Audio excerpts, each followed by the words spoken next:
Hey, hey out there. Hello, hello, hello. Greetings. Welcome, you guys. Greetings, animal allies. What's up? What's good? What's new? What's going on? What's shaking?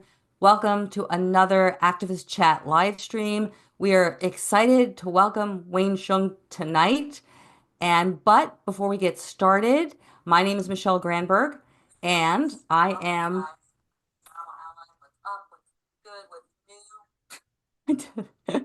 Sorry. So I'm Michelle Granberg. I'm a mentor and team member with Animal Activism Collective. For those of you who are new to AAC, AAC is a multinational program created to encourage activists to reach their potential and equip them with the tools, community, and resources they need to boldly participate in our global animal liberation movement. Founded in 2020, AAC offers a 3-month mentorship program which pairs experienced activists with aspiring activists. You can apply today to become a mentor or a mentee through our website, which we'll put in the comments section. Plus, we are so much more than a mentorship program. We offer free educational live streams and online trainings. We have a podcast called the Animal Liberation Hour, and we host large-scale, in-person, collaborative activism events around the country. We are a support system and a resource designed to empower grassroots activism from A to Z. And also, I really must mention our current fundraiser for our upcoming New York City convergence. Please comment if you've attended one of our convergences. We'd love to hear from you about it. What did you think? Did you like it? What did you get from that? So you know that these are extremely powerful and productive and impactful events. Convergences would not be possible without donations. And good news here is we have a matching donor, which means that between now and April 27th, donations will be matched up to $3,500. So that's pretty good. So if we're going to donate, now is really the best time to do it. All right. So since we are here live with Wayne, in just a little while, we're going to call for your questions and love your questions. So please get your questions ready. I'll let you know when we're ready for those questions. But all righty. So, hey, Wayne.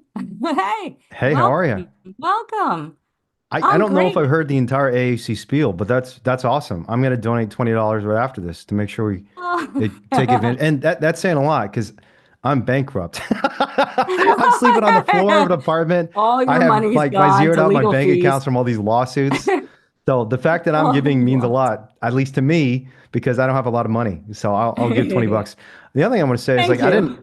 I don't think I quite realized until this summit that we did with AAC how much this idea of social connection is crucial to AAC's work. And I'm going to move to some controversial territory, but this is meant to be praised for AAC. You know what it reminds me of? Any What? guesses? What is the most successful social organization in the United States today? Do you know what it is? The most successful You're social probably not going to like this organization? comparison, I but do you have know what it no is? idea. AARP? No, I have no It's idea. no, it's actually the Mormon Church. And the Oh, the Mormon Mormon Church. Church, so there's a lot of things about the Mormon Church I'm not a big fan of. Certainly animals are not great. Gay rights, I'm a huge gay rights activist. They really pushed against gay marriage in 2008. So there are a lot of things about the Mormon Church I don't like. But they're the fastest growing religion and arguably the fastest growing social organization in the United States of America. And a big part of the reason for it is because they provide people a huge amount of mentorship. I'm not saying we should Wow. mimic them in all ways, but when you see effective organizations scaling up and growing, we have to think about what they're doing and how we can do similar things, not exactly the same, Mm. but similar things to make sure we can create the same sort of power. And a big part of it is connections. Like they have this program where new Mormons are connected with existing Mormons, and I think it works. I guess it speaks to people's need for belonging, probably, Hmm. right? The need, the herding mentality that we as animals want to be near others like-minded, like-energied, like-hearted, and Yeah. that's what they're playing on, I guess. It's deliberate and strategic, but we can borrow from that in our Yeah, own I good agree. way. Yeah, and I like the way you put it as an animal thing because it's not just human beings who that have this need. And this is Yeah. one of the reasons. I mean, there's so many reasons factory farming is evil and experimentation are evil.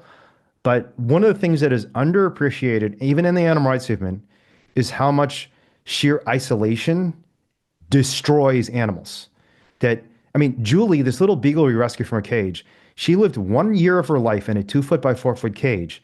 And today, it is now 8 years after we rescued her. We rescued her in 2017, April 2017. It's almost 8 years on the dot. To this day, she still spins and spins constantly to her right the moment she's anxious about anything. Because for the first year of her life, every time she was afraid, every time she was hungry, every time she wanted something, she had nowhere to go other than to spin in that cage. And that's what happened to her. She became psychologically traumatized. So there's a deep, not just human, but animal need for connection. And there's so much in society that's failing that connection right now. And if we can fill that need for people and show people that, look, you've got a buddy in this movement, you've got a buddy in this cause that we all believe in so much, it will make a huge difference, not just in the movement, but frankly, in people's own self-development. People will develop and become stronger as human beings and animals if they have connection. So anyways, I don't know if I've said this to you before, Michelle, but I think this idea of using mentorship and connection to make the movement stronger, it's brilliant. And I'm really glad you all are doing what you're doing, and I'll donate. Thank you so much. Thank you for framing it that way. Sure. And, yeah, one way to F people up and F animals up and torture them certainly is to isolate them and confine them. That Yeah. alone is just the most awful of the awful. And then on top of that, so many other layers of cruelty that we humane humans do to animals, and they're so not. And I was going to ask you later, but maybe you could say a bit now in terms of like, with everything you've seen, Wayne, like you've been Mm. inside slaughterhouses and inside laboratories and inside factory farms. How do you manage the grief? Like, how do you manage burnout? How do you manage the secondary trauma? Or do you find that affects you personally? Or is it the activism that's the antidote, of course, to that as well? Yeah. Well, I'll say something personal and then I'll say something political. Personally, through most of my childhood and early adulthood, I suffered from extremely serious depression, and apologize to anyone who this might be triggering for, but had very serious self-harm issues. Like a lot of young people today, I thought seriously about, just ending it, frankly, when I was a late teen and early adult because I didn't have much connection. I was very lonely. I was very bullied. I didn't think anyone cared about me other than my dog. And especially when my dog died. My dog died when I was 19 years old. And it was one of the most traumatic experiences of my life because it was unexpected. I didn't realize it was going to happen. And I chose to study for the GRE instead of going back to see her when she was sick. And it was just one of the most horrible mistakes in my life. And honestly, even talking about it today is like, yeah, it makes me feel like a pretty deplorable human being because she was my best friend and not just my dog, but my sister. And after that happened, I really didn't have a lot of hope for the world. And the thing that changed me more than anything else, this is going to shock people, was getting closer to suffering rather than running from it. When I first walked into a slaughterhouse in 2007, I thought it would traumatize me. I thought it would break me. And frankly, that's one of the reasons I did it because I was at a point in my life where I had nothing left. And I thought, F it. I've got nothing left. Got no friends. My career is falling apart. I don't have my dog anymore. No one cares about me. Might as well just go into a slaughterhouse and try and help one of these animals that I've been talking about because I've been vegan at that point for 8 years, when I first walked into a slaughterhouse. Instead, something else happened, which is I realized that even when you're in a very dark world with a lot of violence and suffering and loneliness and desperation, there are things you can do to combat it. And for me, it was a very simple and small step, just getting closer to it. Because everyone else in the world, frankly, even the people who are involved in this industry want to run away from it. This is why they pass ag laws. This is why they criminalize investigations and open rescues, because they don't like the idea of anyone getting closer to the suffering. But there was something about walking across that slaughterhouse doorway and walking into the livestock pens for the first time that made me realize that I had power that I didn't realize I had. First of all, it was just like super easy to get in. I was surprised. I was like, wait a minute. It's the middle of the night.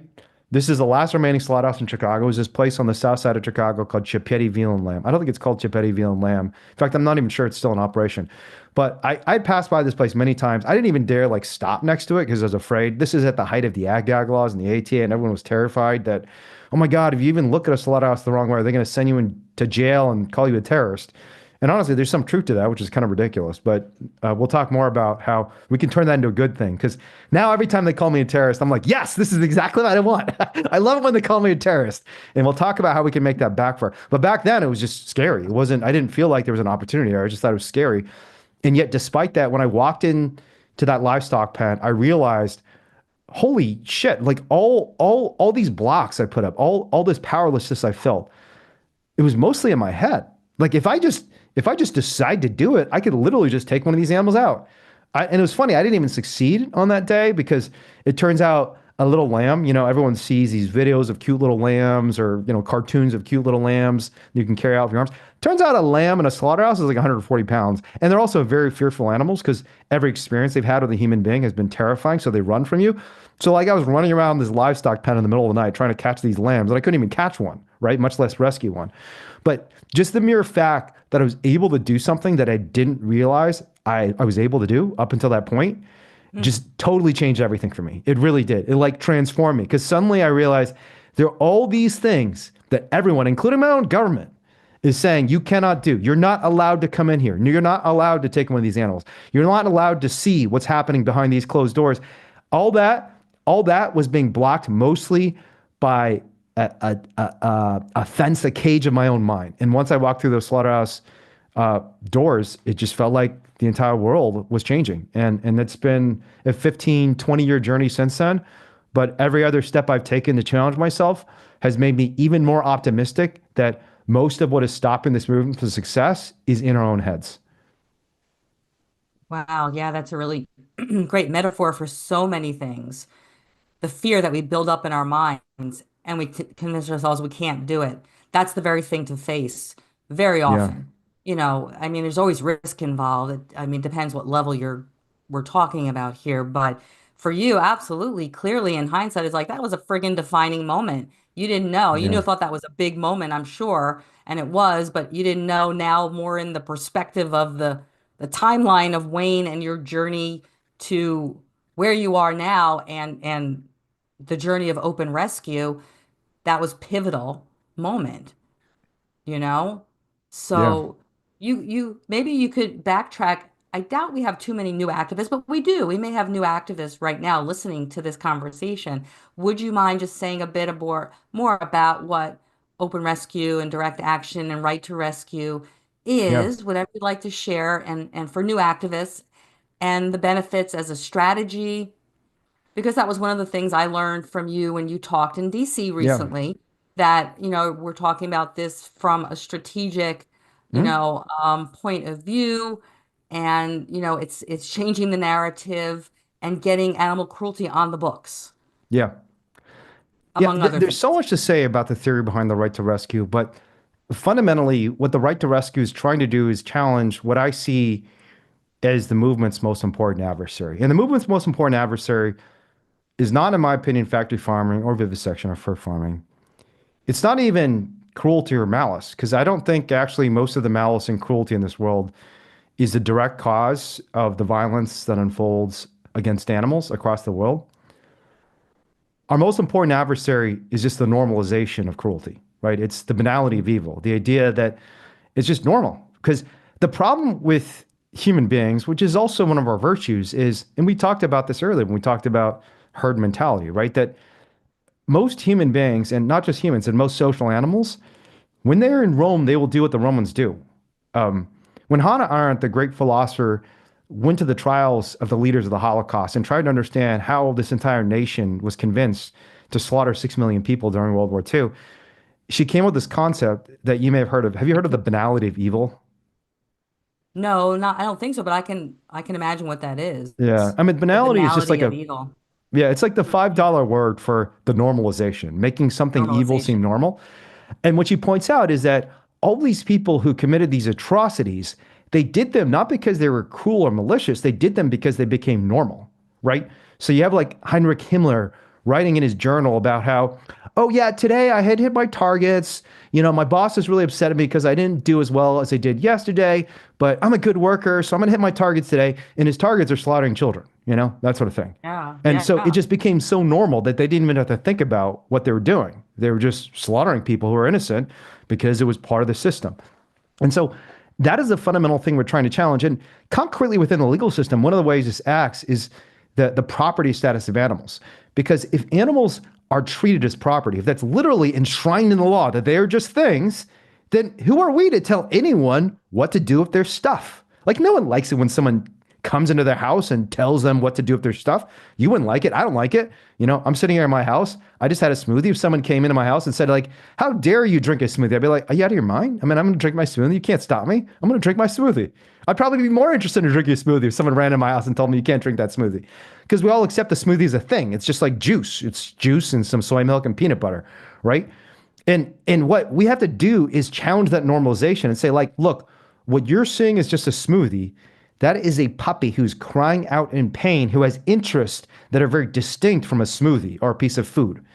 And so fundamentally, I think the way we denormalize violence is by normalizing the challenge to it, right? We have to normalize the idea that these animals, they are not things, they're living beings who should not be eaten or exploited or sold or slaughtered, but protected and cared for and rescued the same way we'd care for and rescue a vulnerable human being. And we have to be bold enough to do that openly, to shake the system's foundations and show people what they see as normal is actually highly abnormal. It would be abnormal to throw a puppy into a blender and blender up alive. And we literally do that to millions upon millions of male chicks every single year in the United States. For the crime of being born a male chick, they're thrown into something that's worse than a blender by the millions, right? This is happening to living creatures. And so what we try to do is just show the world what's happening is deeply abnormal, deprogram the entire system from this normalization of violence, and start to normalize a different way of interacting with animals, which is to care for them, to rescue them, right? And the right to rescue is a very simple idea, which is because animals are not things, because there is a difference between a food you blend up in a blender and a puppy or a piglet or a chicken, we have the right to rescue these animals. We don't have to ask for the consent of the owner, because frankly, one cannot own another sentient being any more than one can own another human being. But rather, we have the legal and ethical right to give aid in the same way that if a human being were suffering violence, no one would say that if you even kicked down a door and tried to save a child who's being beaten to death, that it would be wrong to do so or illegal to do so. In fact, we understand that it's legal to do so. Cops do this all the time. They knock down doors and try and save people, right? Not as often as we'd probably like, but they do it sometimes. And by the same logic, if we think animals are not things, but living beings with basic rights, we should act as if they're living beings with basic rights, including the right not to be tormented. And that means openly, directly, and without any sort of compunction at all, asserting their right to be protected from violence by protecting them from violence ourselves. Yeah, diving right in there. I love it. Yeah, like you say, it's the industry, not the rescuers who are breaking the law. But are you hopeful that in our lifetime, I guess you are hopeful that in our lifetime we'll see that level of shift in Yeah. mindset, in paradigm from this unquestioning, ubiquitous, invisible normalization mindset that animals are something, not someone, and just the levels of apathy and all of that. But you are hopeful that we will see at least the seedlings of those changes in our lifetime, and that's what we're fighting toward. Yeah, honestly, I'm not just hopeful, Michelle. I'm 100% confident. I'm not I confident about love a lot it. of things. Like, Woohoo! I'm not. I always tell people I'm not even sure that my family is real. Like, I have like a deeply skeptical about the nature of reality and my own observations and my own brain's ability to grasp the reality around me. But assuming the reality around us is real, not a simulation, and we want to go down that path because this is going to get weird very quickly if we do. But assuming reality is actually real, I'm very confident we will get to the place where animal liberation becomes a part of that reality. And the reason isn't just because of ideology. It's not just because of personal experience. It's because of evidence. So if you look at social movements that have succeeded, I know a lot of people look at the number of vegans, the number of animals being killed, and they say, oh my gosh, can you see that, there's no increase in veganism? And there's some truth to that, right? We haven't seen massive increases in veganism in the United States over the last 20 years. If you look at the number of animals being killed, it keeps going up and up and up. There was a short period of time in the early 2010s it was going down, largely because of environmental catastrophes in places that were, kind of agricultural regions of the world, like Australia and Middle America. And now it's going back up. But the metrics that matter for long-term moral change relate to things like institutions, right? If you're trying to predict whether we're going to have a revolution for civil rights, a revolution for gay rights, a revolution for women's rights, the real question is not how the masses are behaving individually in their own homes. The question is whether the movement is creating enough momentum to change the norms and institutions of society as a whole. And what you're seeing in the animal rights movement today is we are not just getting political, we are winning. These legal cases are just one example of it. Fur is outright banned in the state of California. When we passed that ban in 2019, that was 6 years faster than my own timeline. I was probably the most optimistic activist on the fur ban campaign when we passed a ban on fur in Berkeley in 2017 and then San Francisco in 2018. I told people, I think by 2025, if we work hard, we just won in San Francisco in the year 2018. If we work really hard in 2025, we might be able to ban fur in California. It happened 1 year later. 1 year. When we started getting prosecuted for open rescues in 2017, 2018, again, I predicted, I said, look, folks, I know this is really scary. I know people are getting arrested. I myself am facing very serious charges. For example, in Utah, I was charged under the state RICO Act, it's like this statute that is used to go after organized crime. It basically escalates the penalties for your criminal conduct by alleging you're not just responsible for one criminal act, but you're running a criminal enterprise. So they went after people like Al Capone, like organized crime leaders, with these RICO statutes that are passed across the country. So it's facing potentially 60 years in prison, right? They charged him these very serious charges, a RICO statute in Utah.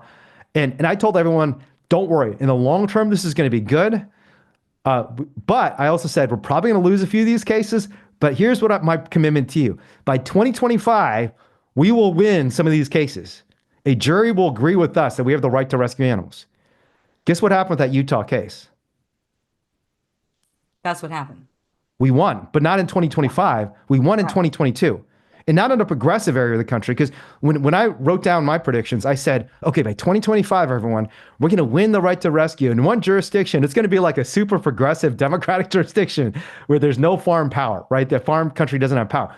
We won in southern Utah in a county where 1 out of 4 people in the county work for Smithfield, the largest pig farm in the country. We won in that county. And if we can win there, we can win anywhere, right? And so I think if you look at these metrics, when you look at political power, social movements are a lot like snowballs. They build up power over time, and then they become basically an unstoppable avalanche.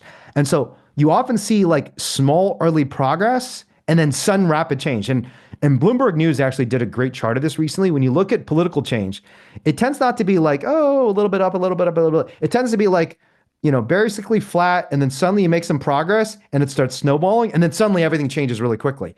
And that's because of these feedback loops and political change, where small but significant early progress can snowball into massive and powerful movements.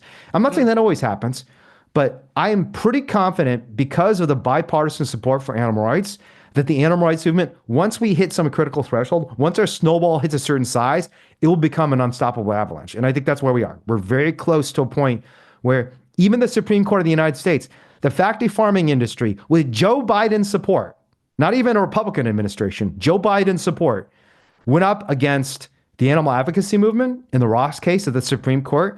And even the conservative justices, Neil Gorsuch, a very deeply right-wing conservative justice, wrote that this is kind of messed up, what they do to animals. It's also messed up how corrupt the industry is. The fact that they're trying to do an end run around the democratic process and win by suing instead of realizing, hey, when 67% of California voters say they want to take pigs out of crates, you should take pigs out of crates. In a democracy, that is what you do.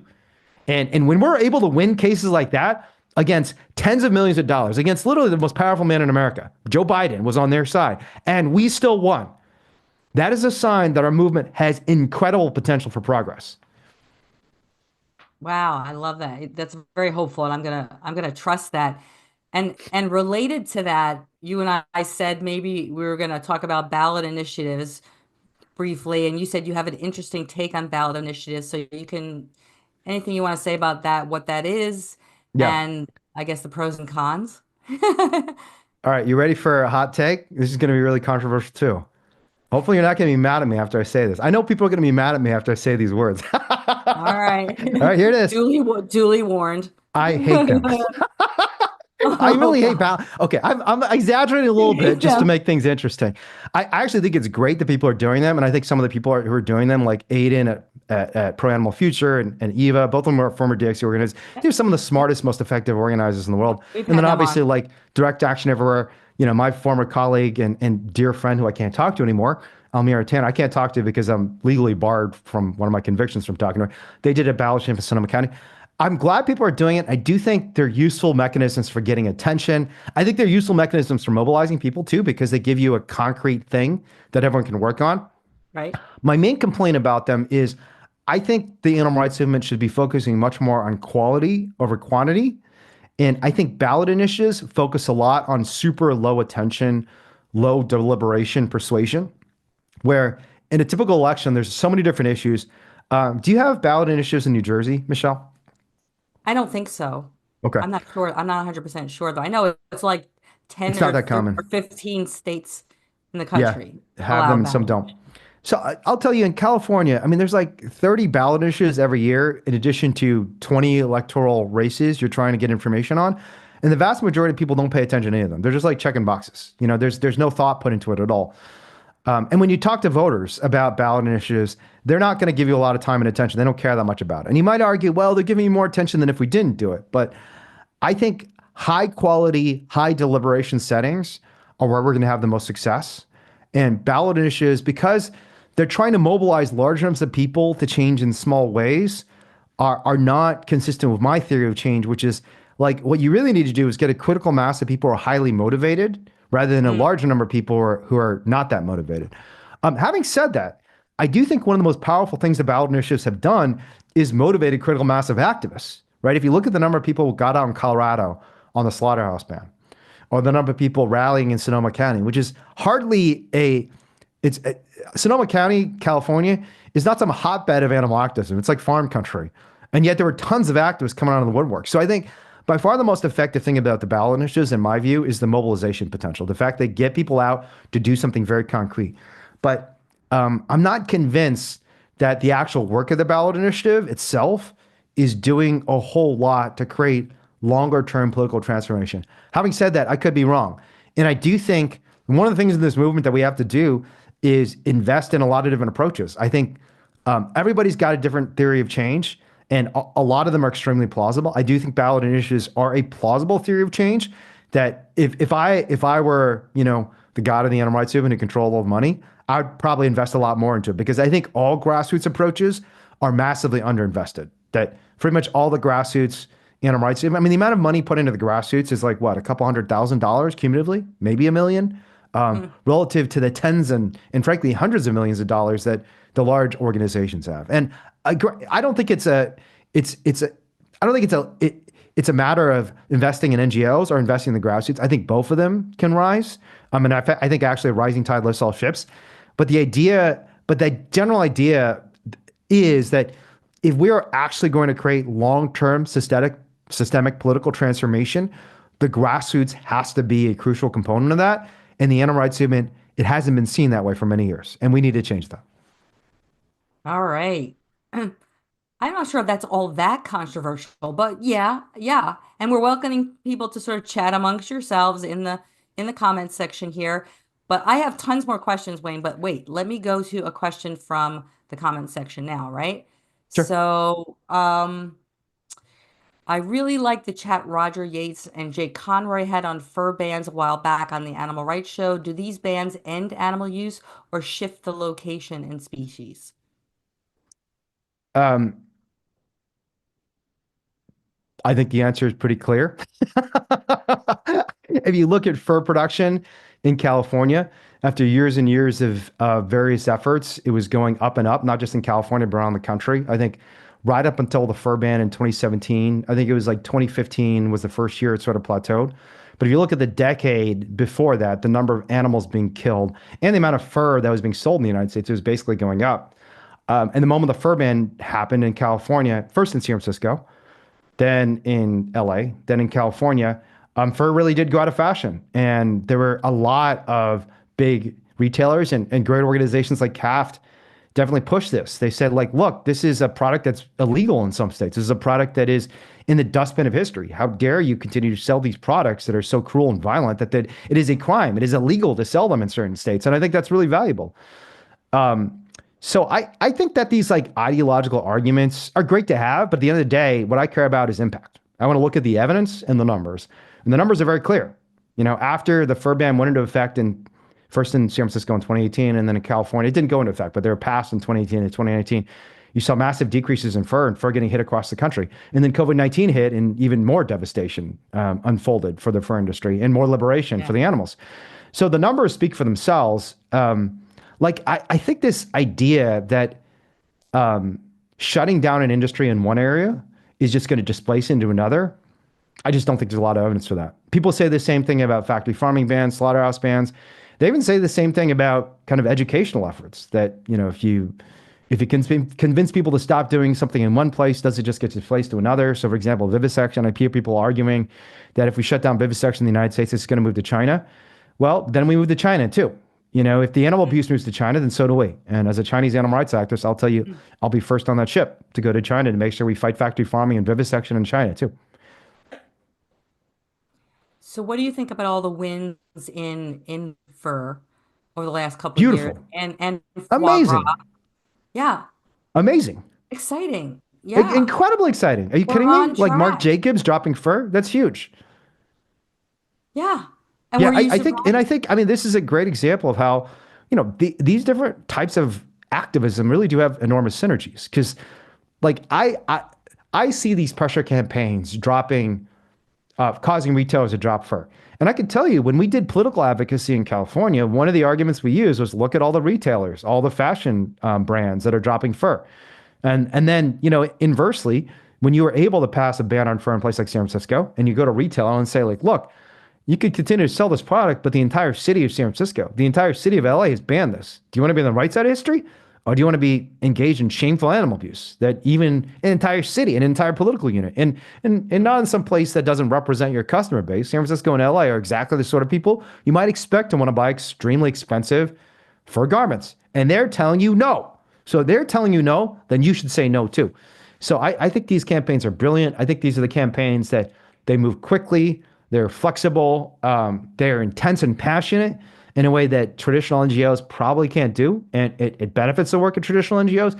And there were a lot of traditional NGOs on that political campaign to end for not so much the San Francisco ban. The San Francisco ban was mostly grassroots groups, but certainly when we pushed in California, it was a coalition of groups. I mean, HSUS was working with us. Like, can you believe that? You know, like HSUS, the biggest and most conventional animal organization in the nation, is working with Direct Action Everywhere, or this ragtag group of activists running into fur farms and taking animals out of them. You know, that combination of the NGO sector with the grassroots was unstoppable. And I think we should continue to do that work. Absolutely. I love it. It seems like a turning point. When you and I are old and gray, we'll look back on this time and say, see, We're not that was going to get gray. They're going to the cure beginning of aging it. before we get old. Oh, that's right. I'm Oh, just we're not kidding. going to age because we're vegan anyway. That's No true. gray That hair. even better. No gray hair at Even better. all. Yeah, I So, gotta say, question. like, I'm kind of blown away by how young so many older vegans look. Um, like I would guess you're like 40, maybe. Wouldn't surprise me Oh, if, but if you, how old are you? I'm like 70. I lose track. Just kidding. I don't Oh, but believe that's that. I nice. You mean, said I honestly, look that would be 40. pretty cool if you were 70. You'd be the best looking 70-year-old in the world. But I mean, most people don't, when they look at me, and not to toot my horn, because I don't think I'm particularly good looking, but I do think I'm pretty healthy and I look young. And I Yeah. think part of it is the veganism. I mean, I'm 43 years old. Most people don't realize that. You know, I look younger than that. And I do think the veganism has helped because when I look at my law school classmates, when I look at people I knew from 20 years ago, I mean, a lot of them are just like falling apart. And, you know, Whole Foods plant-based diet will take you a long way. It's good stuff. That's right. We are shining our goodness from the inside out. Absolutely. Yeah. Yeah. So, question for you is from Testify Redeem. What other social justice movements are inspired you the most when it comes to their strategy and success? And how do Yeah, we I think the gay applying that? rights movement is probably the most successful movement in history in terms of the speed and the dramatic nature of success. Michelle, you and I actually I don't even know. Are you? I mean, maybe you're not old enough. Maybe you're younger than me. Are you younger than me? No, I'm older than you. Okay, I good. am more than 10 years older than you. All right. Well, you look. We both hopefully. I like to think that both of us look like we're 40 or younger. So, um, but we're both old enough to remember a time when, like, homophobia was just standard. It just everybody was deeply 100%. I remember homophobic. that Yeah, I mean, it's just, in the and 90s. including Yeah. me. I mean, I like. Mhm. Sorry if I'm outing myself, and hopefully no one's going to cancel me for this, but I was a homophobe when I was growing up. I grew up in Central Indiana. I use the F word, and I mean not Fuck. I mean the Right. other F word. Um, just like everyone else around me did. It was an insult, and you just used it, and you didn't even think about it. It was normalized, right? It was didn't even occur to you there was something wrong with being homophobic back then, because everyone was. And we went from that time period, and frankly, not even from that time period, but even as recently as like 2012 when Barack Obama, I mean, Barack Obama was seen as like this liberal bastion, inclusion and hope and diversity. And, we're going to secure rights for everyone under Barack Obama. He was against gay marriage in 2012. And he said he thought it was immoral, right? And like literally in the span of 10 years, there's nobody in the country who's against gay marriage now, even right wingers. So like even Trump, Trump's like, yeah, pro gay marriage. I mean, he's got like gay people who are working with him and supporting him, and everything's hunky dory about gay marriage. And I think the gay marriage and the gay rights movement was incredibly powerful. And I mean, I think again, people who didn't live through this didn't see this, but I did see this myself. And again, there's a lot of sociological research and social scientific research on this. One of the mechanisms of change was just coming out. Enough people came Mhm. out and said, look, I'm tired of being scared. I'm tired of pretending things are okay when they're not. It's time for me to come out and stand for what I believe in, which is love is love. And there's nothing wrong with love. There's just nothing wrong with it. I'm sorry. And they're right. And something about that courage and confidence and just saying love is love, right? What does it matter if I love a man or a woman? It's all the same. It harms Was no enough to one. change the world. And I think the number one piece of advice I give people is, and it's never going to be perfect for you or anyone else. It's never going to be completely eloquent for you or anyone else, including me. I mean, I'm a trained lawyer. I've been working as a speaker for animal rights and have been practicing my communication for 20 years. I still make a lot of communication mistakes. But the number one thing we all have to do is come out for animals. We have to be open and honest about what we believe. Doesn't mean we have to be assholes and jerks about it, but directly confronting this system, including the people around us, and saying what is happening to animals is an atrocity. It is an atrocity and it must be stopped. We must be desperate to stop it. In the same way we'd be desperate to stop if our own children were being slaughtered, if our own puppies were being slaughtered, right? We have to be very open and direct about that.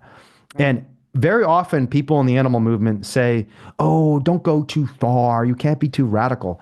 That's nonsense. I'm not saying we don't frame things correctly, and I'm not saying we should be jerks again, but the boldness of our vision, our willingness to say the things that other people are not willing to say is our greatest strength. It is not a weakness. It is a strength. So every person who's willing to just come right out and say what we know to be true, which is the animals of this earth are not things. They do not deserve to be slaughtered and tortured and caged and enslaved. Every person openly saying that wherever they can, whenever they can, over and over again, is building power for this movement. And that's what the gay rights movement did so effectively. Yeah, absolutely. Absolutely. We can borrow from that. And it's certainly all the intersectionality. And once again, a great example of it pointing back to the banality and the normalization of viewpoints. Yeah. But in a short time, we have in that way come a long way, I think. Did you So grow up homophobic, Michelle? I don't think I ever was, not, it didn't register in my mind that I was.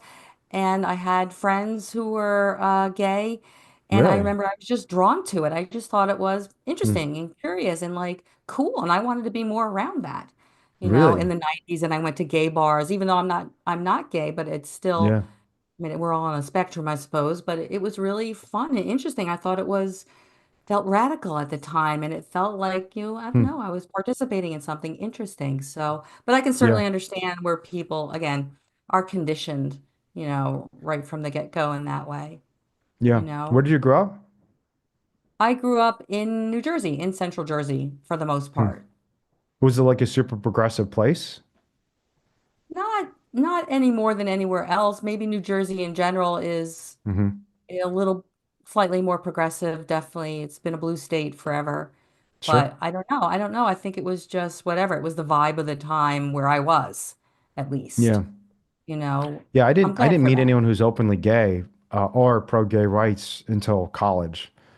Um, Mm, and it was a shock because it just didn't even occur to me that, I didn't even know it existed. Like the gay rights movement was yeah. invisible to me completely. And I think what we have to understand is for a lot of people out there like me, when I learned about it, and especially I had a dorm mate who's gay, and it was just like one of the nicest people I'd ever met, and super cool.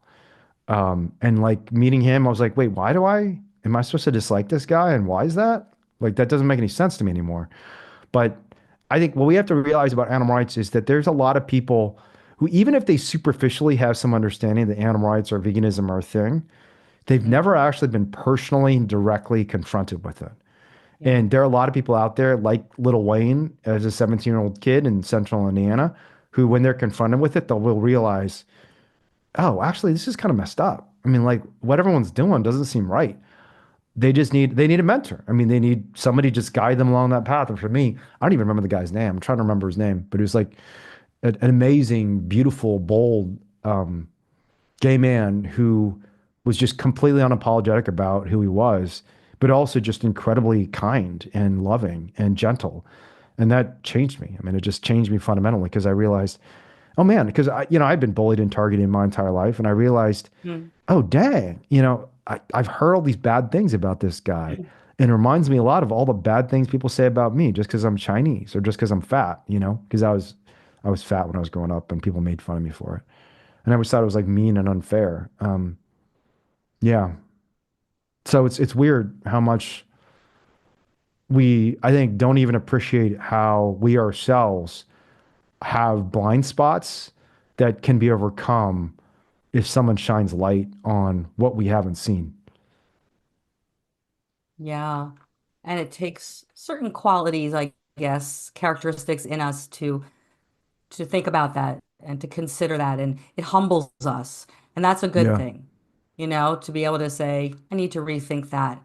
And thank you for reminding us how we just need to keep talking. And you don't know what a difference you make. You may never know, but we make a difference, Yeah. talking to people. So, yeah. So another question then from Tenebrae is it no longer super easy to go into industries uninvited? I guess, factory farm companies, um, given the current social temperature. No, I think it's still pretty easy. It's the same. You think it's easy? Uh, I see. Yeah, I mean, it's like, so we just released an open rescue at honestly one of the most powerful poultry farms in the nation, Monterey Farms. It is the fourth largest chicken producer in the nation, highly connected to Trump, multi-billion-dollar corporation, one of the most powerful human beings on the planet Earth. Ron Cameron runs the entire thing, and we had no problems. The team that went in, like by all accounts, had a very easy time. And there's a basic numbers problem for the industry, which is part of the reason factory farming became factory farming is the fact they're raising huge numbers of animals with very little labor. And frankly, if they wanted to put security on every factory farm and slaughterhouse in the nation, it would change the cost structure of factory farming hugely. So I don't know if it's Mm, affordable because the margins are razor thin for this industry. It's a commodity market.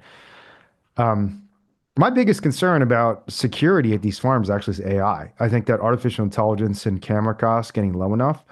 And I think we have to find innovative ways to combat that, right? While still remaining very open. At least some activists should remain open. I personally think there's probably some value in activists taking different approaches depending on what their strategy is. I do think open mm, rescue has to be part of the equation, and the above ground activism, including the above ground direct action, is part of the equation.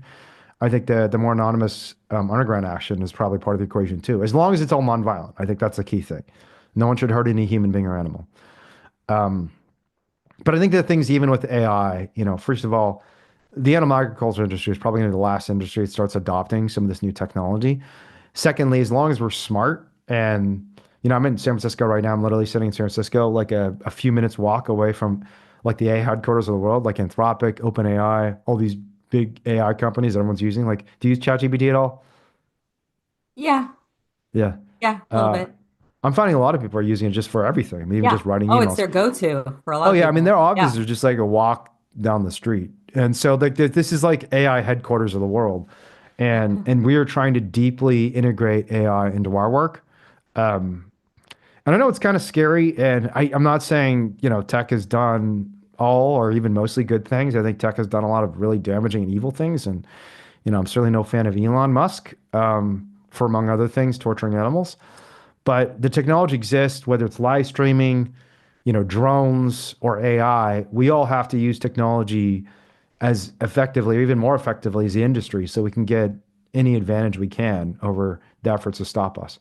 And fundamentally, I think that to the extent you think technology is a tool for knowledge and information and intelligence, the Mm, intelligent and transparent and knowledgeable thing to do is to stop hurting animals. And because of that, there's an asymmetry. We're always going to have the advantage no matter what technology develops, and that we don't have to hide anything we do. We want the world to see exactly what's happening to animals and exactly what we're doing. Like in my view, yeah. even the underground action people do, like the big mink releases. I want people to know about those things. I'm not going to try and hide. I mean, maybe the particular individual should hide their face if their strategy is to continue to do that and not get into embroiled in litigation. Although I think there are various legal defenses someone could bring to releasing a bunch of mink from a fur farm. But the action itself is Mm, something I think we should talk about and bring to public attention and defend as much as possible. Because how can you justify confining hundreds of thousands of sentient beings in cages that are nearly as small as their own yeah. body? You just can't justify it. Yeah. Yeah. There's no reason. There's no reason. And we don't want to enable them to continue to do that. So I know that you don't shy away from political conversations or any Uh-oh. conversations, and this is all Uh-oh. good. No, no. So, but from Deb, I know you're like, uh-oh, I don't have a gotcha question. I couldn't even No, come I'm up good. with it if I wanted to, I'll tell you. But from Deb, she says, what are your impressions about the current administration's effects on animals and animal activism? I know that was sort of the slant of the whole DC summit, the animal rescue summit, in the age of Trump that you focused on there, but what's your comment for that? Yeah, so got a controversial take, but I think in the short run, Trump is actually doing some things that will probably benefit animals a lot. And I'll give you just one concrete example that the entire nation's talking about right now. Tariffs.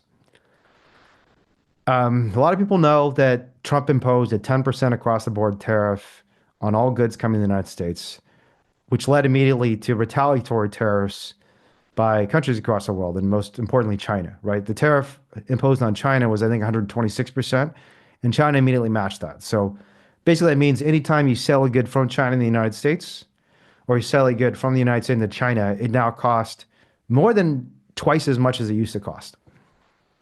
And interestingly, a huge part of the animal agricultural market in the United States is foreign.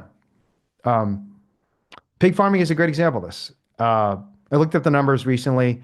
It's varied to some degree over the last 10 years, but 1/3 of all the pigs slaughtered and tortured in the United States are sent internationally, in particular to China. That will grind to a halt Wow. if these tariffs stay in place. Same thing is true of chicken. So, uh, interestingly, we talked about bird flu, I think, a little bit previously. If you don't know what bird flu is, it's a virus called H5N1. Case fatality rate among humans is something like 52%. It's spread now to millions of chickens and turkeys and other birds across the country. Our own federal government has paid for about 157 million animals to mostly be roasted alive as a result of bird flu. Because when one bird gets sick, they decide to just kill them all. And sometimes it's not even all the birds in one farm, it's even neighboring farms. They just decide to slaughter them all. The most common method of this is slaughtering animals by the hundreds of thousands by shutting down the vents and turning up the heat so they all roast alive. One of the reasons we do not have a vaccine for bird flu, I should correct myself. One of the reasons we don't use a vaccine for bird flu, because there actually is a vaccine for bird flu, which would mean these 100 million plus animals wouldn't have to be roasted alive because they'd just be vaccinated and you wouldn't have to worry about them getting bird flu because they'd be protected. Actually, do you know what the reason why we don't vaccinate them is? Money, expense, It's because of the export market. Because big companies like Tyson or Purdue, they want to sell oh, these chickens to places like China and Vietnam and Thailand where chicken consumption is skyrocketing. And they can't do that because a lot of these markets, they will not allow you to sell chickens that have been vaccinated with the experimental vaccine, right? In the United States, it's not a problem because we sufficiently trust vaccines, for better or for worse, that we don't care that much if the chicken's vaccinated. But because of the lobbying influence of these factory farms and their desire to export their products internationally, literally over 100 million animals have been roasted alive. Tariffs will end that because if they can't export the products anyways because of tariffs, there's no reason not to vaccinate chickens and we can solve bird flu, which will save, not just animals, but potentially human beings. Because again, when the case fatality rate for H5N1, when it jumps to human beings, is 52%. Now, granted, there are not a lot of human beings that are getting this because bird flu has not been able to jump from a chicken to a human being to another human being. It's not transmissible from human to human, which is our saving grace up to this point. But if we want to prevent that from happening, prevent the virus from mutating, we probably need something like a vaccine. And the tariffs may actually lead to a change in the industry where we start vaccinating the chickens, right? right. So there are a lot of weird short-term things that make you think. And then there are people in the administration who are actually legitimately pro-animal. I mean, Tulsi Gabbard is a vegan. JD Vance's wife is vegetarian, and apparently his kids are being raised possibly vegetarian. It's unclear. And a lot of so many people probably heard about Project 2025, this Heritage Foundation report that Trump is basically putting into effect, mass firing everybody, getting rid of the Department of Education, stuff like that. One thing about that plan that it's not clear if it's going to be put into effect, but if it would be put into effect, it might be the single biggest, at least short-term victory for animals in animal rights history, is they want to end animal agricultural subsidies. Mm, They don't think corporate handouts are great. And it's this weird change in the Republican Party where the Republican Party used to be the pro-corporate party, but it's populist. And there's a lot of bad things about populism. Like I'm not down for the, racist anti-immigrant variant of populism. I mean, my parents are immigrants. I was born in this country, but I still have mm, family that are immigrants. I certainly think immigrants have something to offer this country. And I don't think it's okay to target people just because of the color of their skin or because of their beliefs. But there's some things about populism that are good. And one thing that's good about populism is the idea we shouldn't be listening to big corporations, right? So in the blog post I'm about to put out, and you also go to simpleheart.org and check out this blog when it comes out, the argument I make for why Trump is nonetheless very clearly bad to me for animals is that while there's a lot of short-term things he might be doing that frankly he's already doing that are probably good for animals, in the long term, because Trump's governing philosophy is to shrink the moral circle, he wants us to care less about other people. He wants us to care less about other nations. He has to care less about the environment and endangered species. That's bad in the long term because the greatest hope for the animal rights movement is an awakening of the human conscience. We want people to care more about people who are different from them. When we want people to care more about so-called outsiders, because the animals will be always different from us. They're literally a different species of different DNA. And they're always going to be outsiders to our nation because they're not going to vote.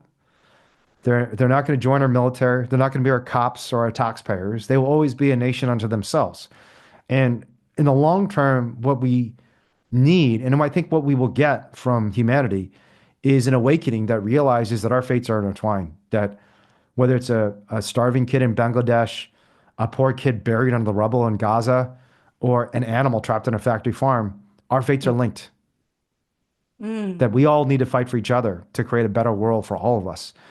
And Trump is an obstacle to that. So notwithstanding, I think some short-term things that he is doing that are probably good for animals, I think the long term, the fact that he's shrinking the moral circle, he wants us to think smaller rather than bigger, is bad for the animals.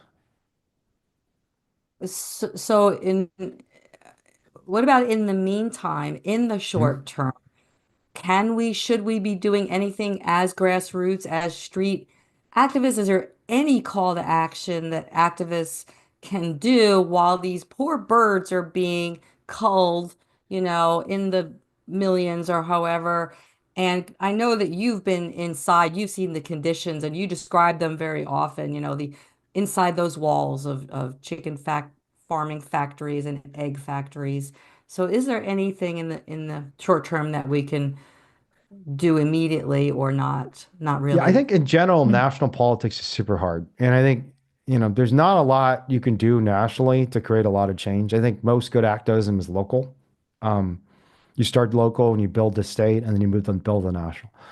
Having said that, I think there are some opportunities nationally. And when the Trump administration does things that break its own commitments to cut farm animal subsidies, to defend the little guy out there, we should challenge them on it. I'll give you a concrete example. The Trump administration has said repeatedly not only that they don't want to support big corporations and big factory farms, including Chinese companies like Smithfield. Smithfield's owned by a Chinese billionaire named Wan Long. It's a company called WH Group that acquired Smithfield in I think 2000. Ooh, what is it? 2000 maybe eight? I don't remember the exact year, but it was the largest single acquisition by a Chinese company of a U.S. company in American history. And the Trump administration nominally is against corporate welfare for billionaires in China. They're supposed to be for working class, middle class Americans. They're supposed to be cutting wasteful spending, right? That's the entire point of Elon Musk project, Doge. The Department of Government Efficiency is trying to cut wasteful spending. Well, I don't think anyone could argue there is a more wasteful way of spending taxpayer money Yeah. than funding a Chinese billionaire to roast animals alive. And that is literally something we spend tens of billions of dollars on, right? We spend tens of billions of dollars subsidizing big international corporations and torturing animals. And when the Trump administration nonetheless does that sort of thing, we should challenge them on it. Brooke Rollins, the Department of Agriculture secretary, in her recent testimony, for example, testified that she would use taxpayer money and federal employees to go around the country to try and shut down gestation crate bans, the very gestation crate bans that the conservative Supreme Court upheld. Trump's own Supreme Court nominees, Neil Gorsuch, I talked earlier about Neil Gorsuch saying, hey, this is kind of corrupt. When all the voters say we don't want to put pigs in crates, you can't just come to the courts and say, turn that around. That's like anti-democratic. That's like the opposite of democracy. And Brooke Rollins wants to go around and reverse it again. She's doing the same thing that Joe Biden did. And when a friend of mine, Lewis Ballard, tweeted about this, and Lewis is, everyone should follow Lewis. He's a great guy. Doesn't support a lot of grassroots stuff, but I still love him. I think he's brilliant. And he's got one of the best Twitters on animals. So Lewis Ballard. But when Lewis Ballard pointed this out and tweeted about this, there were tens of thousands of retweets. And among the retweets included people like Christopher Rufo, right? Who is leading the charge against DEI. He's like America's most powerful right-wing activist. He tweeted about it and said, yeah, this is kind of messed up. Mike Cernovich was the guy who started the Pizzagate conspiracy theory against Hillary Clinton, claiming that Democrats and Hillary Clinton had a pizza shop in DC where they were apparently eating children. Like, this is literally the conspiracy theory. It's about some pizza stop in DC. Democrats were killing babies and children. And he tweeted in support of this. He said, like, yeah, this is messed up. You shouldn't be torturing animals. And I think there's a bipartisan coalition of Americans who do not like animal abuse. And when the Trump administration does things that cause animal abuse, all of us on the right, on the left, black and white and Asian, gay and straight, I don't care what your background is, all of us should be working together to challenge them on this, to show the animal rights movement has real political power. So if you want to know about opportunities to do this, sign up to my Substack, simpleheart.org. You could follow someone like Lewis Ballard on Twitter. I probably should be doing more on Twitter too, because I think Twitter is pretty important, especially in the current administration. So everyone should get on Twitter. So you could follow Lewis Ballard. You could also follow my Substack, simpleheart.org. And when there's a big call to action that comes out, I'll definitely let you know about it. Okay. So let's change to talk a bit about Ridgeland Yeah. Farms. And Chloe, your friend and mine, asks, what is the latest update you can share on the investigation by special prosecutor against Ridgeland Farms? And you and I were talking before we went live that there's only so much you can say, you said, but whatever you can't say. And for people who don't know, that Wayne was accused of stealing puppies, and that case was dismissed a while ago. And Mhm. now there's been a special prosecutor assigned to investigate the company themselves for cruelty and breaking laws. So, what do you want to share about that?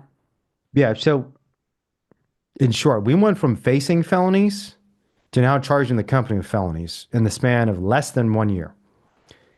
And a huge part of the reason for it is because not just me and my co-defendants, Paul Pickle, Simon, Eva Hamer, but so many other people came out of the closet and said, like, look, I'm not down for this. And this includes Democrats, it includes Republicans, it includes people from all walks of life.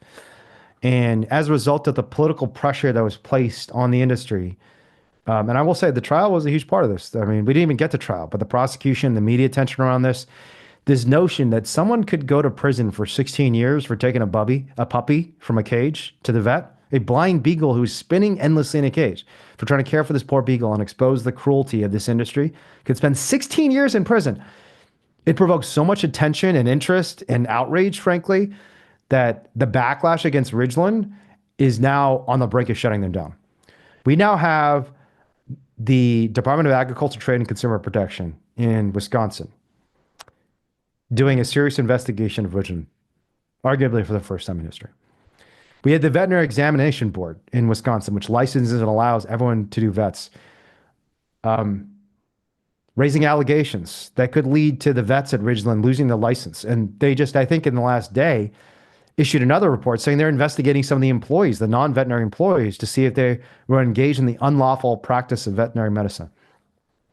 Even the last couple of days, we had a number of big customers of Ridgeland, including possibly the most prominent vivisection institution in the nation, or among the most prominent, UC Davis, which is the #1 vet school in the nation, has had a huge number of vivisectors and lab animal veterinarians trained there over the years. They came out and said, look, even we experiment animals. We got a national primate center here. We're torturing a bunch of monkeys ourselves. But this is too far even for us. We're going to cut ties. Right? So we've seen this snowball effect of so many different political actors coming out against Ridgeland. And my prediction, I think there's 80% chance within the next year Ridgeland's gone, that all the puppies are saved. And that's thousands and thousands of animals. And that's just in 1 year. Cumulatively over many years, we're talking about tens of thousands of dogs who aren't subjected to horrible torture and abuse. We do have one very, very large update that I'm not going to share with you about. And it's some combination of extremely dangerous, but also an extremely huge opportunity. And I can't say more about this. If you want to hear the news, follow the Substack at simpleheart.org, because when we can break the news, I will. But on net, I am feeling very confident that this will be not just salvation for the 3,000 beagles at Ridgeland, but potentially the salvation for these 60,000 dogs that are tortured in labs every year. Because Ridgeland is one of 2 remaining large-scale breeding and research facilities in the nation, along with Marshall Bioresources up in New York. And if Ridgeland goes, there's only one left. And the Ridgeland dogs are the next ones we are going to save. Nice. Or the Marshall dogs, I should say, are the next ones we're going to save. Nice. So I could hear everybody thinking, I'm taking one of the beagles right now. They're going to take them in. We need homes, right? And then we Yeah, in can my form another dreams, community. I see just like, after just a lifetime, some of these beagles are 7 years in a tiny little cage, like 2 feet by 4 feet. That's their entire world. They don't even know anything else. They don't even know the sun exists. They don't know what it feels like to be on grass. They've never been pet on their heads. They don't know what it's like to have someone who loves them, to what it's like to have a family, to have a toy. And it's like, when we rescued these 3 beagles, one of the saddest things was just seeing them explore the world and do things for the first time that all of us take for granted. So for example, with Anna, Anna's one of the beagles. She's very old now, but she was already 7 years old when we rescued her. She spent 7 years as a breeding animal in this cage. When she just first was exposed to stairs, like this is something we just take for granted, that oh yeah, there are different levels to the world. Like the world's not just horizontal, it's vertical. You can go up and you can go down, and like stairs are a normal thing. You can climb upstairs. And you have this poor 7-year-old dog who's like looking at stairs for the first time, and you can just see in her eyes. There's video footage of this that we actually showed at trial, where she's like looking up and like, whoa, you can go up. Like she just didn't comprehend that because she had lived in this tiny cage, she didn't have comprehension of up. And you could see her like trying to figure out how to get up these stairs, and she's just like very confused.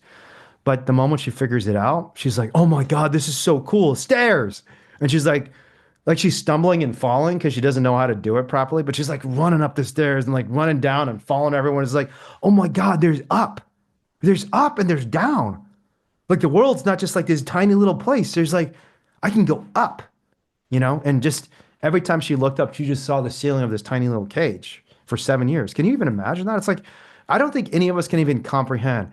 I don't think even the worst prisons on the face of the planet Earth Like there might be like one or two people on the face of the planet Earth who understand what these poor beagles go through, like some torture victim, like I don't know if you heard about this poor kid. I think this happened recently where there was this kid who was like trapped in his this room at the age of 14, and then his parents like trapped him there until he was 31. He was like starving to death, like a grown man who was 70 pounds. Do you hear about this? I think I heard Yeah, about it was that. like fairly recent. But even that kid, I mean, adult now, he's 31, because he basically started a fire in his home to get out because he was like, I don't Yes, know I've what's heard out about that. there, but I need to get out of here, and I'm just gonna start a fire. And the firemen came to like the fire people came to like put out the fire. And like, wait a minute, there's like this starving person here. What the hell's going on here? And but even that person, like as horrible as his life was, he had a room to walk around in. Like he was not in like a tomb. And these animals, I mean, whether it's a pig in a gestation crate or a beagle in a lab, I mean, humane conditions in a lab. Do you know what the federal requirement is for the size of a cage in a lab? I'm gonna say 2 by 4. Well, 2 by 4 is the measurement in Ridgeland, but the exact requirement is twice the length of the dog, plus like 6 inches. So if you have a cage that is twice the length of a dog, that's it. That is considered humane. And that it's Okay. in the deep irony, and this is like an example of how corrupt the regulatory system is. The USDA is responsible for enforcing the law in theory, right? And the Animal Welfare Act, one of the few specific provisions of law in the Animal Welfare Act, because Americans love dogs and we don't like the idea of dogs being experimented on. And so the vivisection industry went to Congress and said, like, okay, we hear you. The American people don't like dogs being tortured. Don't worry, we'll write into the law that dogs have a right to daily exercise. No dog should be confined in a cage, should be prevented from engaging in the play and the walk. And we all know, I mean, if I go one day without walking my dog, like giving her not just a walk, but like a good walk, like a good half-hour walk in the park at least, or maybe an hour walking around the Yeah. park, I feel guilty and terrible. So these dogs are supposed to be given exercise. And the way this was implemented by the USDA was they said, well, what does exercise really mean? I think if you give a dog enough space that they can walk across the cage one full length of their body, that's exercise. It's like, are you out of your minds? Like, I was in a horrible, cruel jail that cell that almost drove me insane after spending 37 days in my jail cell. It was like 50 times the length of my body. I could walk back and forth. I mean, I was not like trapped in a little tomb where I could take one step forward and one step back. And this is what pigs in gestation crates experience. This is what dogs in labs face every single day of their miserable lives. And they're not even accused of having committed a crime. At least they did the decency with me before they threw me into a cage, which was a much better cage than any animal receives. They did me the decency of at least faking an allegation. It was not real. I did not actually commit a crime.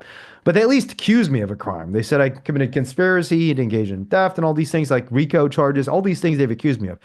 They had the decency to at least pretend I did something to justify that. But for the beagles and the pigs in crates, in cages, they're not Yeah. even pretending there's any excuse for this. Nope. They just lie about it and say, oh, don't worry, the dogs are getting humane care. The pigs are getting plenty of access to natural environments and natural stimulation when they're literally living in an environment that is equivalent to a tomb, a coffin. It's Yeah. like living your entire life in a coffin.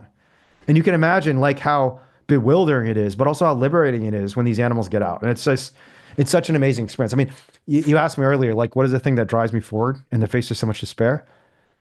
Every fucking time you see an animal who's free for the first time in her life, it nearly brings you to tears because you see them experiencing things that every living being has a right to experience, right? You see them get pet for the first time and they look up at you and their eyes, they're just so filled of love because they realize that their entire lives, they wanted this. They desperately needed this. And when they feel you touch them for the first time and they realize you're not trying to hurt them, you're trying to show them you love them. They're so grateful, right? That every chicken that I've taken out of a factory farm, you see them and like there's so much video footage of this that we shot. You can just go on YouTube and check it out yourself. These like disheveled, broken animals stepping on soft grass and soil for the first time. The way they just bring their feet down so slowly. It's like Yeah.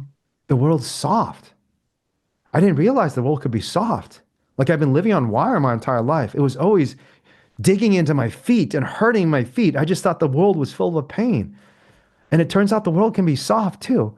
And you see them look around and just like almost in this state of bewilderment, like it's so big, it's so beautiful. The air is so fresh, the sunlight is so bright, and yes, the world is soft, right?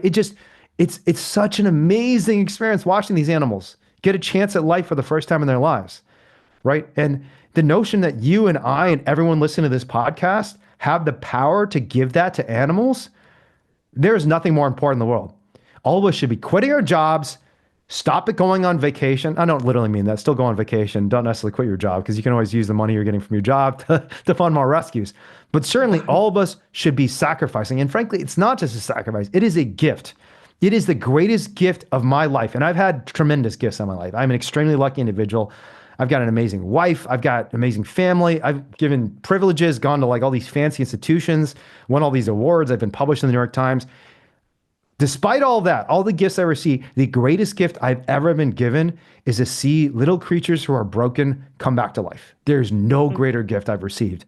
And all of you who are listening to this, all of you who are watching this right now, you have an opportunity to seize that gift for yourselves too. First and foremost, do it for the animals.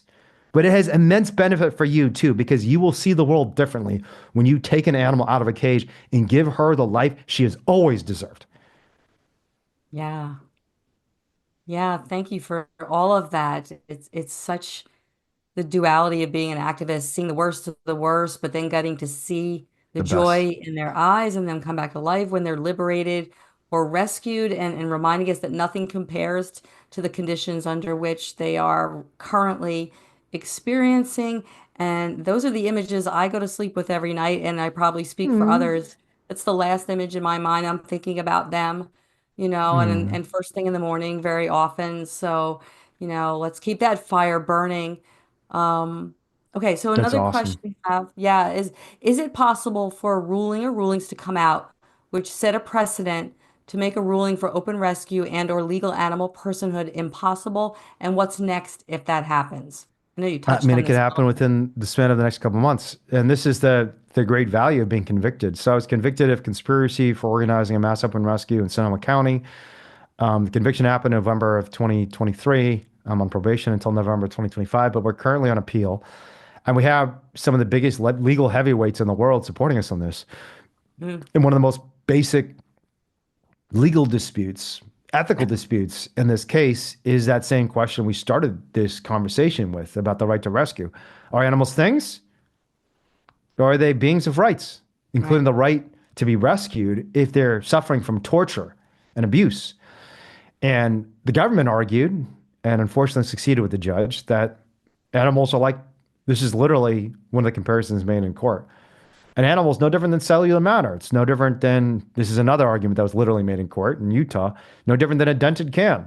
If you've got an injured animal, it's like a dented can, or it's like cellular matter that might have a virus. Yeah. We have the right to exterminate them. We have the right to throw them into a garbage bin and let them slowly starve to death or slowly die of some horrible disease. And we all know that's not true. Frankly, even the conservative ruled jury in Utah revolted against that notion that an animal is no different than a dented can. And yeah, if we win this appeal, it will, for the first time in American history, acknowledge that animals are some ones and not some things. So natural corollary to that is, well, is there a risk of losing then? What happens if you lose? And the great thing about these cases is losing doesn't matter.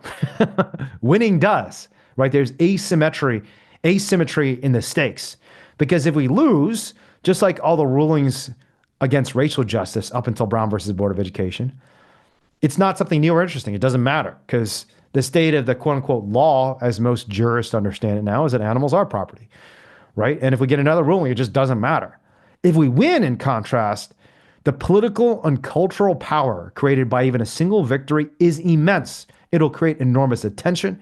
It'll inspire activists. It'll provoke legal conversations among those most powerful people in the country.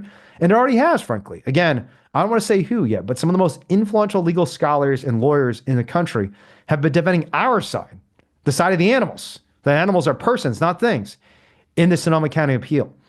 And if we win, that precedent now establishes the law of the land for the entire state of California. It will be the law of the land that animals are someone's, not some things. And while technically that will only apply to necessity defense, so it'll be great for any rescuers out there who want to go rescue another animal, the reality is, once that precedent has been established for the necessity of defense, there's no reason legally, under a principle called equal protection under the law, for that principle to be contained only to the right to rescue. It would extend as much to the right to life, to the right to freedom, to the right to due process that exists for all living persons in the United States. So there is a tremendous opportunity for a legal precedent. And when we win, I won't even say if we will win, because I think we will win eventually. When we win, it'll shake the foundations of our entire legal system and help us build something new and better. Absolutely. I'll share that with you, and it could be a game changer. It will be a game changer. Absolutely. And I saw that the dented can analogy. I couldn't even believe he said that. I saw that you posted that. Mhm. And we were like, really, did he just compare a dog to a dented can? Like, Yeah. and in what world did he think that was a good comparison and plan to say that in his, I don't know if that was his closing argument. I don't know. In his But closing I was argument, yeah. like what? Like of all the things you could say, that's what you chose to say. That you can't take a dented can off the shelf and throw it out. Yeah. It's the same. But the It's the reality is same. like You all can't the take a arguments against dog animal out of a rights are so laboratory. crappy. They just don't have any good arguments. I mean, like the lions, though, argument are really, you're gonna use as your role model for ethical behavior animals that slaughter their own children. Like, and I'm not even judging lions for it because they're wild animals that don't have the same moral standards that we have and moral understanding that we have. But all the arguments against animal rights are so silly and stupid. We just kind of have to have the debate. I think the fundamental problem again is the banality of evil. It's the fact that we don't have enough attention and deliberation. This is why like disruption is so important because if you are confident you can win the debate, you just want to get people talking. So all this like, poo-pooing of disruptive tactics. Like I'm not saying we shouldn't have a critical discussion because I'm not saying I support every disruptive tactic. I will also say that I don't know what works and what doesn't. But the idea that we can just continue doing what we've been doing, continue ignoring the atrocities and speaking with the honesty and boldness that fighting an atrocity requires, and will somehow convince the world that this is an atrocity, it ain't gonna work. No one ever changed the world by following the rules. You change the world by disrupting the rules, by breaking the Mm, rules. mm, And the same will be true of animals. absolutely, absolutely. So wait, are you good to go a little bit longer with just a few more Um, questions, or do you Yeah, I think I want to booked wrap until up? 6:30. So, and I should go shortly because I actually have something I need to file today. Of course. Of Speaking course, of you have legal a filings. couple things to do. Shocking that you have Yeah. some things, some things to do. So then, well, let's see. Do you want to say anything about the Simple Heart? Your organization, anything you want to give a shout out for that? Certainly, people, we want My people to team's read the amazing. Substack. Unfortunately, we're shutting down. Okay, then. Thank you for sharing. Because I've been sucking. I'm not a particularly effective activist right now, or at least I'm not achieving the things I'm setting myself out to do. I think there are things I'm going to try and fix. But yeah, I mean, the Substack's going to continue. I don't even know how much the YouTube we're going to continue. The Simple Heart was about a basic idea that we could build a mass movement around open rescue. And I think for various reasons, it hasn't really worked out that well. I mean, COVID-19 obviously was not good for anyone. I mean, it's just like hard to convince people to do anything when we're all scared to go outside. Um, I think infighting has been a huge problem. I mean, huge shout out to AAC actually for doing an incredible presentation at the most recent summit about solidarity and how solidarity between people. I mean, they told this incredible story about like how this Latino group and this black group and this like honestly borderline white supremacist, white nationalist group came together Hmm. to fight government corruption in a really effective way in Chicago. And you guys can all talk to Penny and Trey about that presentation. I think it might be posted somewhere. Is it posted somewhere? I don't even remember. Do you know, Michelle? Is that presentation If from the DC Summit posted somewhere? I don't think it is. All right, Trey, if you listen to this, Trey will maybe put put it in in the the comments chat or put it if in it the is show where notes to or something like that find so where people to can watch it find. because it was a great I saw presentation. your talk was posted. I did. Okay. They Trey were says doing not a yet. So live. it hasn't been posted yet, but hopefully it'll be posted soon because it was a great talk. Yeah, I think there are a lot of reasons why we've seen a decrease in direct action in the movement. But the reality is, I mean, these things go in ebbs and flows too. Like, it goes up a little bit and then there's cycles of repression that, we have to like basically rest up, gain a momentum and energy again, and then we can increase the momentum in the future. So I think to me, one of the key things are two key things. One is we just have to make sure the knowledge continues to be transmitted to the newer generations of activists. And that's one of the reasons I'm super excited about like coming out to the East Coast, meeting all the AAC folks, I mean, there's just so many young people that AAC has mobilized. It's like super high energy, a lot of really like bold, courageous people who want to do bold, courageous stuff, which is awesome. But the other thing is, I think that like we need leaders to stick around. I think there are way too many activists who they get to like about our age, Michelle, and they're like, I got kids or I got a job. I'm not going to stick around or I'm tired of all the infighting. I mean, honestly, I think the number one reason people drop out is because of infighting. I won't name any names, but I can tell you a lot of really close friends of mine who were legendary leaders in the animal rights movement 15, 20 years ago, or Mm, even 10 years ago, or mm. even 5 years ago, frankly. I mean, like one of the co-founders of DXE, Priya Sohani, she's no longer as deeply involved in animal rights stuff, and it's mostly because of infighting. I mean, she's just kind of like tired of all the fighting. It's like, you know what? I did my 10 years. Like, I think a lot of people who lead stuff in the animal rights movement almost feel like it's like prison because you're just trapped. But you're trapped not by the state, but by infighting. Just like you can't get away from it. There's so many people who are fighting about so many things. And we got to find ways to overcome that. Solidarity tactics are super important. Um, yeah, so I still very much believe in it. It's also just possible I'm getting too old.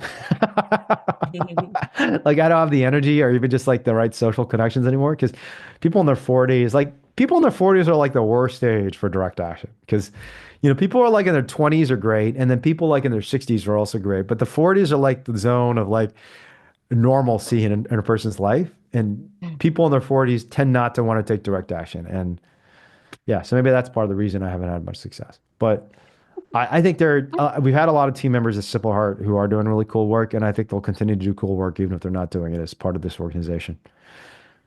I think there's no question that you're doing your part, your role, Yeah, you no. found where your niche is and where you fit, even if it's not, yelling on the streets or disrupting or holding a Yeah. sign, which is there's something for everyone, certainly. There's absolutely ways to get involved. I love how we keep Yeah, yeah. I circling mean, on the there's like a back funny to anecdote age. about this that Lauren was just telling me. You know Lauren and Mark from CAFT?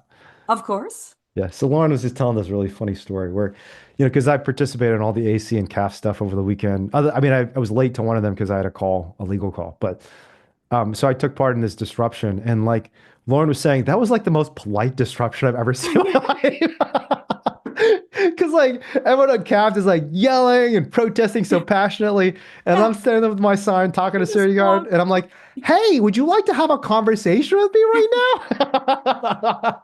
And Lauren's like, "What is this guy doing? Does he realize this is a protest? It's not like a some sort of board game night or like bar night with a security guard at this first salon. You're supposed to be protesting him." So yeah, I mean, like everybody's disposition's a little different. And, I Yeah. know like some of the CAF people are actually super nice people. They just know how to turn it on when they have to. And maybe Yes. I need to learn how to turn it on. Yes. But this is what happens when you get old. Or You're just like, or I not. still get really mad about animal abuse directly, but it's like, I don't know. Have you experienced this? Do you feel like your emotions just aren't quite as strong as you get older? My emotions in general or towards the Just animals. everything. I just feel like, I mean, you're just more chill when you're older. I just feel like more Yeah. chill about everything. Yeah, I feel a little bit like been there, done that. Got the Yeah. t-shirt. I Yeah, I don't got the get as t-shirt. the It's not extreme all highs good and though. I mean, lows. it's like there's something really beautiful about like the passion and anger of younger people. And I feel like I feel like because part of the reason I think you get more chill is partly just because you get more tired. Do you feel like you get more tired Tired. as you get older? I I don't really feel know. like I'm more I'm tired in tired my like every 40s. night. I'm tired Really? right now. I'm no, When I I was in my really am. 20s, I never felt tired. I was like never tired. I know we need to channel that. But I guess speaking of tired, we're gonna wrap up, but let's see. But Wayne, are there any final words that you have? Or I usually ask my guests, what words of inspiration and hope can you offer the next generation of activists? Plus, don't forget, we want people to follow you on YouTube as Mhm. well and on social media, right? Yeah, I will give you the same 10 words I've been giving people since 2013 when we launched Direct Action Everywhere. These words are vetted by social science. They come to you through the received wisdom of generations of activists because I got them from civil rights activists who trained us. And the words are these: find your voice, find some friends, and fight like hell. Mm. If we follow the advice of those 10 words, we will win. We will change the world. And that means you got to speak out. You can't be afraid to say what you believe. You got to find people who also want to say those things. and make them your friends. Work together well with them. Don't be an asshole. Don't be a jerk. Don't be one of those people calling other activists out. Find friends. And then finally, we got to fight like hell. And importantly, in every fight, there's going to be some sacrifice. Doesn't mean everyone has to sacrifice in exactly the same way. Everyone doesn't have to go to jail, although jail isn't nearly as bad as people think, and especially if you do nonviolent activism or, I mean, there are some examples of people doing large amounts of property destruction going to jail for long periods of time. But for open rescue specifically, I am the longest serving defendant in open rescue history in the United States and maybe in the world that I'm aware of. I served 37 days in jail after we saved 37 hens. It's a good deal for the hens, right? And frankly, a good deal for me. I feel pretty good about those 37 days. But not Was everyone that has to one even make day for that each hen? sacrifice. Was that a coincidence? That was 37 days and 37 Yeah, hens? I don't know. Yeah, that's just the That's way it worked out. It's fate. I know it's wild, right? We that's saved wild. 37 hens. I mean, one of them did die. Livy died shortly after we rescued her, but 36, and some of them died like in the months after, but most of them lived at least a year, even though we rescued them from a horrible place. But like I said, in a fight, anyone who's been in a fight, and sadly, I've been in physical fights before. I got in a lot of fights when I was younger, partly because I need to protect myself, but knows that there's no rain without thunder. You can't win a fight without some pain, right? So if you're not feeling a little discomfort and pain, and again, this is going to be a challenge for a lot of people in the movement. All this nonsense about trying to keep activists as safe as possible. I'm just not into that. Like I think if you want to be safe, don't be an activist. Activism is about risk taking. It's about bearing some risk ourselves and making ourselves less safe to make the animals more safe. I'm not saying there should be harassment or abuse within the movement. There shouldn't. And we should all be working together well. Again, we should all be friends, right? And friends don't abuse other friends. Like that's behavior that should be stopped. But the notion of safer spaces that has erupted on the left is one of the most toxic mentalities in the animal rights movement and the progressive left more generally. Because at least within activism, I mean, for the public at large, I think safer spaces is a great idea. I think there should be safer spaces. But we are not here to make ourselves safe. We're here to make the animals safe. And those are very different objectives. So again, I'll just leave you with this. You cannot create change unless you're willing to risk some pain yourself. And everyone's pain is going to be a little different. Maybe for one person, it's donating a little more money. Like I'm going to donate $20 to AAC right after this. So that's kind of painful for me, because I don't have a lot of money left. It means I can't go to like dinner tomorrow night at like some restaurant I want to go to. No. But it's worth it. The pain is worth it because I know that money is going to be a lot better in AAC's hands fighting for the animals than in Pete's Coffee's hands or, some stupid grocery store that's selling vegan ice cream to me. I'd much rather have it in like Trey's hands or Penny's hands or Pete's hands than in my hands or in the hands of, some big corporation that's just trying to dupe me into buying their products. That's a form of pain too. But whatever pain or sacrifice you're willing to engage in, there's going to have to be some pain if there's going to be some change. Thank you. Words of wisdom, words to live by. I think you have inspired us, and indeed radical change requires radical action. So, I mean, Wayne, thank you so much. Thank you so much. My I pleasure. know Thank you for the work you've you're got a doing. lot going on. Oh my God. Yeah. Thank you. We're all in it together. And thank you for, collaborating and unifying. And so hold on for 1 second. Don't leave yet. But as we wrap up, for as little as $2 a month, please consider becoming a patron by finding AAC on Patreon. Your donations allow AAC to continue to provide free educational resources for activists, which ultimately saves more animals. If you're interested in becoming a mentor or a mentee or want to get involved, please visit our website. Please hit subscribe here on our channel and give us a like while you're here. And again, I want to announce our upcoming collaborative convergence, New York City convergence, May 29th through June 6th, 9 days of hard-hitting animal rights activism in New York City. Again, that's May 29th through June 6th. And please donate if you can, as Wayne is doing. Any amount is appreciated. We do have a matching donor through April 27th has to be received. The donation needs to be received. Up to $3,500 will be matched by this donor. Wonderful donor. So again, some applause for Wayne out there and tell us what your takeaways are in the comments. There's been some great comments. I'm sorry I couldn't get maybe to all your comments and questions, but we appreciate the conversation. And thank you all for being here and the tireless work you're doing for animals.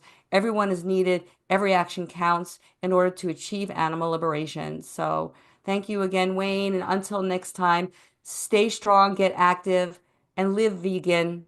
AAC signing off. Bye, y'all.